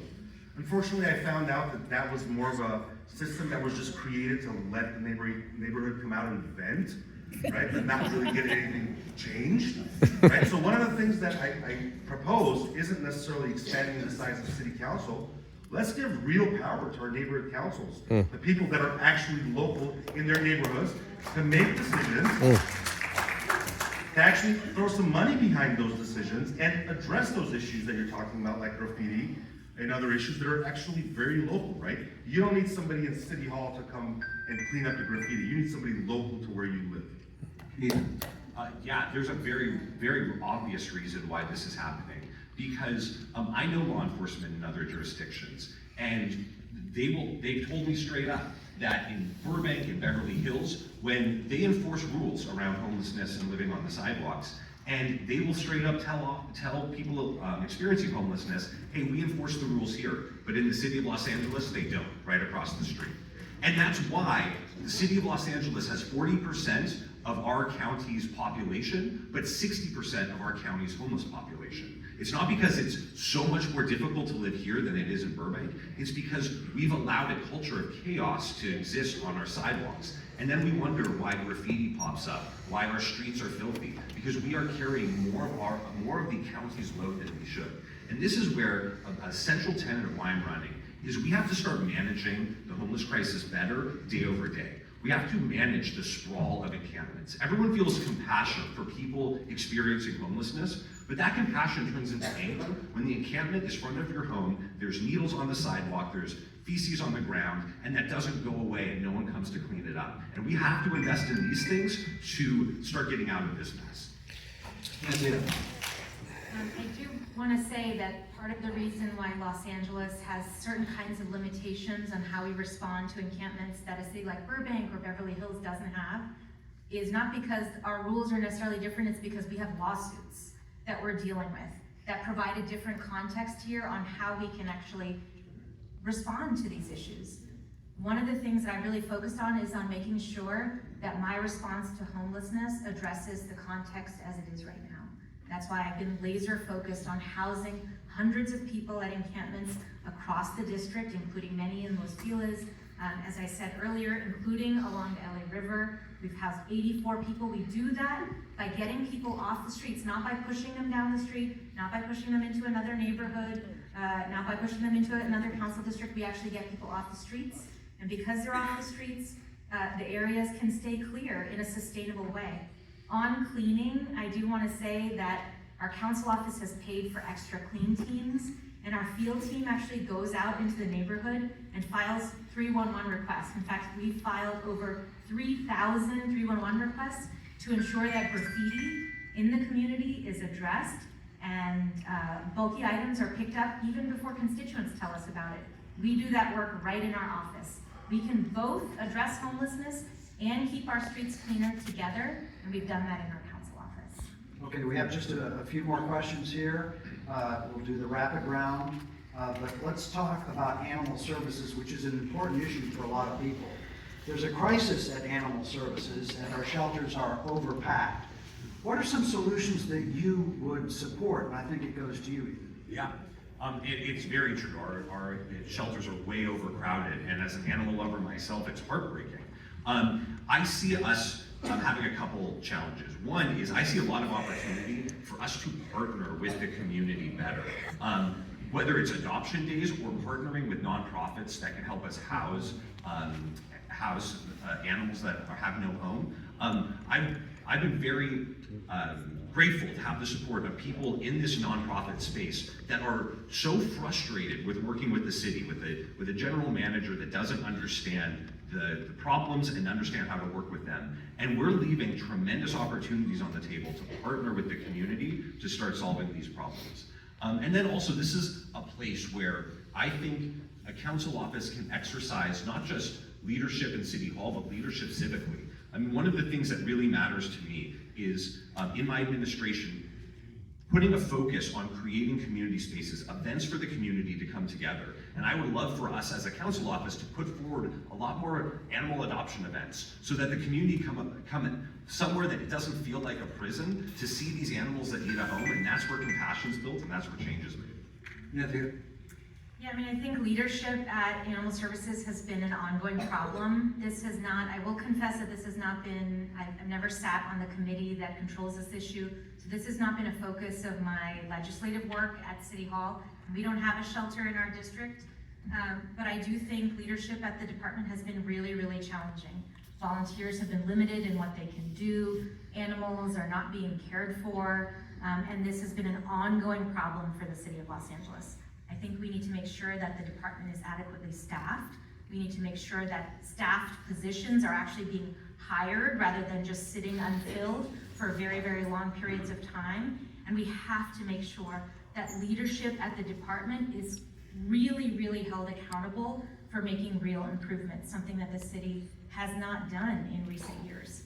I am excited that there has been a renewed focus on animal services because of the new mayor coming in and because of pressure on this issue from across a number of council offices. And I'm looking forward to working with my colleague, Councilmember Blumenfield, who's also made this an issue, to ensure that we're making progress on it. Lev? I don't mean to sound insensitive, but obviously we're not treating our animals and having adequate animal services when we can't even get to treating our humans with adequate services in the city. The city's broken on every single level. And it ultimately manifests in animal services. We don't have a shelter in the district, as mentioned by Ms. Raman. We definitely should have a shelter in this district. I think this is an opportunity for increased private-public partnerships, right? I think this is one of those places where that's an ideal type of a solution, where you can have nonprofits that are catered toward providing care for animals that can work with the government, maybe get some funding. Of course, the funding, they need to be accountable for that funding. It can't be like, the homeless industrial complex where we spend $1.4 billion without much accountability. But I think there's a great opportunity here to bring in nonprofits, and create a public-private partnership to address the needs that the city is unable to do so. There are obviously a lot of partisans in the audience, but I'm sure there are quite a few folks who are also undecided. Maybe each of you could describe what you bring that's unique to this office, or would bring that's unique to this office, and what distinguishes you the most from the other two candidates. In other words, what really makes you stand out? And I believe we begin with you, Nithya. You know, I came into this role from my training as an urban planner, from being a community volunteer and really wanting to take on more that I didn't see being taken on in my community. And to me, that is really what I bring to the table every single day, and what my team brings to the table every single day. I bring an incredible focus on the big issues that matter to Angelenos. My team works incredibly hard, as do I. We have the strongest work ethic of anybody in that building, and we've gotten real results on the issues that matter, on renter protections, on environmental issues, on addressing homelessness. On all of these issues, you know, I hear really easy answers from my fellow table mates here. There are no easy answers. There is only hard work and honest conversation with constituents about the kinds of trade-offs that we're going to have to make. That is what I've brought to the table every single day. That is what has distinguished me as an elected official. That's why I have such rich collaborations with my fellow elected officials, why I'm endorsed by so many organizations, and I think it is really what Los Angeles needs in order to step into its future. This is not a time where easy answers will suffice. Lev. Perseverance. Throughout my career, I've solved complex problems on a daily basis, some of which are probably more complex than what my opponents have seen in their entire careers. In NASA, for example, I worked building the systems that our flight engineers use to test every single part that went into a flight that goes into space. You can imagine the immense pressure that puts on you when you know that you're ultimately responsible for a several $100 billion project, and up the chain, if there's one failure, right? There's one failure, that is not acceptable. Ultimately, I have children, and my wife and I teach them that half of success is showing up, it's perseverance. There are a lot of problems in Los Angeles, but I do believe that we can solve them with hard work. I'm the only candidate that is not a representative of the special interests. I'm the constituents candidate. I'm a working class member of this community. I've had to provide for my family, myself, by rolling up my sleeves, and there's days when you're a parent that you can't give up. I plan to bring the same type of work ethic and commitment and not giving up to city council. Ethan. There are three significant things I bring that no one else does. First, as 5 years as a neighborhood prosecutor, I spent 5 years as a field deputy, working in the community with neighbors to solve problems. And that perspective is critical, because we need leadership that puts community first and believes in showing up for the community and solving their problems first. The second thing that I bring is, as a neighborhood prosecutor, for 5 years, it was my job to transform City Hall policy into actions on the streets. Every time City Hall changed its policy around homelessness, around crime, it was my job to make those policies work. And no one else in City Hall at all has ever had the responsibility of actually enforcing the laws that City Hall writes. The third thing that I bring to the table is a proven track record of overcoming city obstacles. There's many of my cases, I was told, no, you can't solve this problem. When a neighbor took over a Blue Ribbon veteran site at Cahuenga and the 101 and started operating his restaurant there, I was told there was nothing we could do about it. I built a coalition of city agencies, prosecuted him, and got him to restore the triangle and to repair the damage he caused. I've overcome these obstacles. All right, let's do that rapid fire question round now. And I think what we'll do is we'll just go Lev, Ethan, Nithya each time, just to make it easy. The first question is, do you support the rent control bill that will be on the California ballot in November 11th? Are you familiar with it? No. Okay. No. No, you're not familiar with it, or no? No, I'm not supporting it. Oh, and Nithya? Yes. Okay. Do you support the Taxpayer Protection Act that will be on the California ballot in November 11th? Which measure is this? Do you have the number? No, I wish I did have the number. I'm not familiar with the measure either. I'm reading the rapid fire question series. Can you come back to me? Absolutely. Are you familiar with it, Ethan? I believe so. No. You don't support it. And Nithya? Boy, this is like I a don't- civics question. No, I don't support it. I don't support it. Okay. Do you believe property taxes should increase or remain the same, Lev? I think property taxes should remain the same. Yes. Okay, Ethan? Remain the same. Nithya? Prop 13 is the law of the land. Yeah. It's not a city bill. Should the city council have more than 15 members, Lev? No. Not unless we do real structural reform on how power works. If that happens, I'm all on board. Nithya? Yes, and I'm actually doing the structural reform on how power works. I'm one of the leading people on the council doing governance reform. And finally, did you guys really write this question? Is Los Feliz the best neighborhood in CD4? We're in Los Feliz, so yes. I've lived all over Los Angeles. I've lived in the Valley, I've lived on the West Side, and I've lived in Los Feliz for almost 10 years. This is my home, and I love Los Feliz. I love Los Feliz. I live right next to it. It's amazing.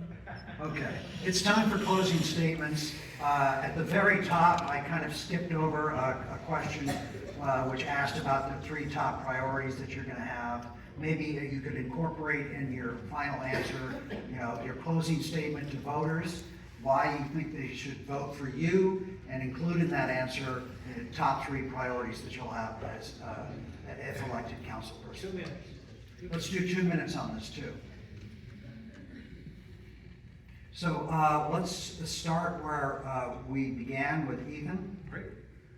Thank you all for coming tonight. It's been such a pleasure to get to speak with you. I'm running for 2 reasons. One, to address constituent services on the ground and bring your voice into City Hall. But the second reason is I want to tackle the systemic problems that are causing our failures across our city. So as it relates to constituent voices, I pledge to be your voice in City Hall, and not just in City Hall, but in this community. I'm going to have, as a council member, regular office hours in the district so that you can meet with me in your community and don't have to schlep down to City Hall. I'm going to invest in the best field deputies in our city and have key members of my team that usually wall themselves off in City Hall, like my planning director, come to your community to talk about changes and collect your input. But then at the structural level, I see the top 3 priorities that we have to solve is this. One is we have to reform our homeless system from top to bottom. We are spending $1.3 billion a year on homelessness, and as someone who's worked with the lead agency on that, I will tell you that bureaucracy is designed to fail. It is the most horrific bureaucracy I've ever seen, and I've seen some doozies. Until we actually structurally reform that, no matter how much money we spend, we're never gonna get out of this problem. But in the short term, that's gonna take time. In the short term, we have to start managing this problem better, day over day. So problems like the Bridge Home Shelter do not poison this community against helping the homeless. It is not your fault that you're frustrated. It is the city's fault for failing you. Second, we need to rebuild our first responders. LAPD and our fire department and our 911 operators are all horrifically understaffed, and they are at their breaking point. And we need leaders in City Hall that understand these services, because I've worked with them and have a plan to solve them. And finally, we are destroying our small business community. Our small business community is on the verge of collapse, and no one is advocating for them. No one's fighting for them in City Hall. And I'm running to protect our small businesses. So thank you. Nithya Raman. Thank you so much to all of you for being out here. Thank you to the Los Feliz Improvement Association for hosting this, and to you, Frank, for moderating. I am running for re-election because in the district, I've had a track record of addressing issues that were worsening before I got here and then are now improving. We've made real progress on tackling homelessness in the district. Large encampments that were there across the district when I got elected, or when those areas were redistricted into my neighborhood, are now gone. Not because we made casual statements or talked about simple solutions, but because we did the incredibly hard work of making our homeless services system work for us. We have housed people across the district at encampments, including in Los Feliz, along the river, across the valley, and I'm very, very proud of the work that we've done. We've also passed big legislative changes to protect tenants and prevent homelessness, to reform City Hall and make sure that we have an independent redistricting system. And these are some of the same priorities that I'll have into my new administration. If I'm reelected, I'll continue to focus on homelessness and take the work that we've done right here in our district and make it citywide in partnership with Mayor Bass, who's one of my strongest supporters in this race because she sees the progress that we have made. I want to make sure that we are addressing housing costs. We have to build more affordable housing. We have to make sure that we're using every tool in our toolbox to protect renters who are feeling incredible amounts of precarity. That requires planning change, and that requires institutional change at our housing department, both of which I've already been leading on and what I want to continue doing. Finally, I want to take on environmental issues, whether they be at the district level, that transform our transportation system, make it safer for us to get out of our cars and walk the streets, or changing policy at the citywide level that will move us towards actually getting the clean air that we deserve here in Los Angeles. I am committed to this job and committed to having the hard discussions that we need to have about all the trade-offs that all of this will require for us. Thank you. And finally, we'll have BARONIAN. I'd also like to thank the LFIA for hosting this candidate forum, and also you, Frank, for being a great moderator tonight. Also, I'd like to thank the audience for being here, taking the time out of your busy schedules to be here and listen to all the candidates. This was actually the first opportunity to listen from all three candidates. Up until now, my opponents have only debated one another. Last week they were okay participating in the debate without me. Maybe they didn't have a choice over that. I tried to get you invited. Thank you. But again, I'm ultimately grateful for being here. Albert Einstein said that insanity, the definition of insanity is doing the same things and expecting a different result. Ultimately, I'm here, I'm running, because I looked at the two candidates that were on the ticket, and they represented, to me, this is my opinion, but I have the right to it, more of the same in the city of Los Angeles.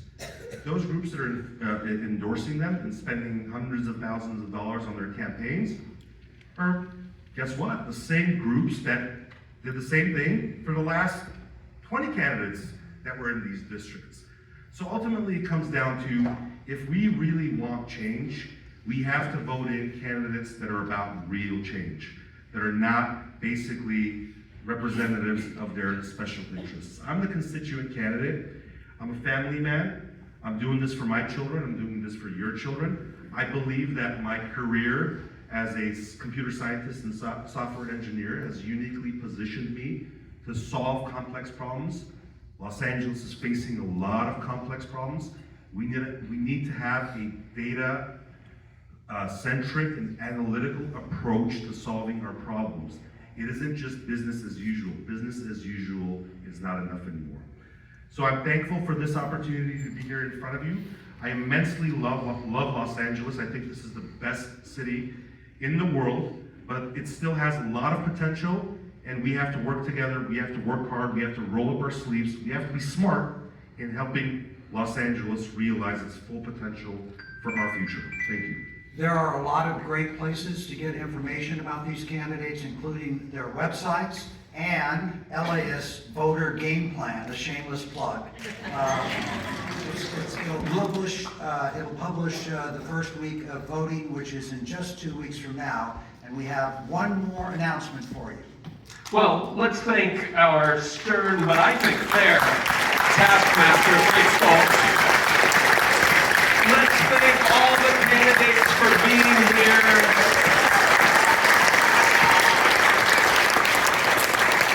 An event like this is not meaningful if we can't hear what they have to say, and one man is very much responsible for it sounding so good tonight, and that's Quinn, who's been handling the audio all by himself.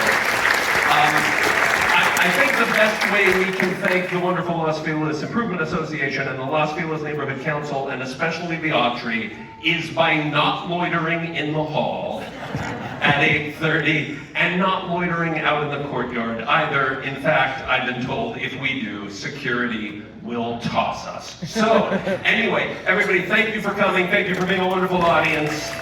Drive safely.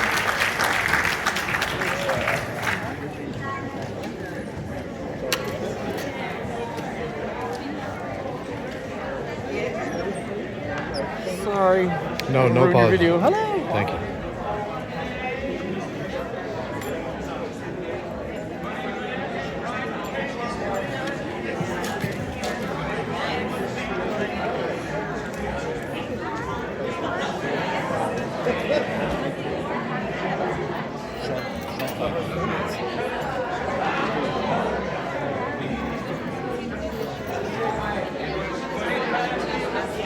How long do you think it would take to do this? I don't know if I can come. Can I just put it here? This is very nice. If it's my cell phone, I know with the camera. Next one is might be better because like this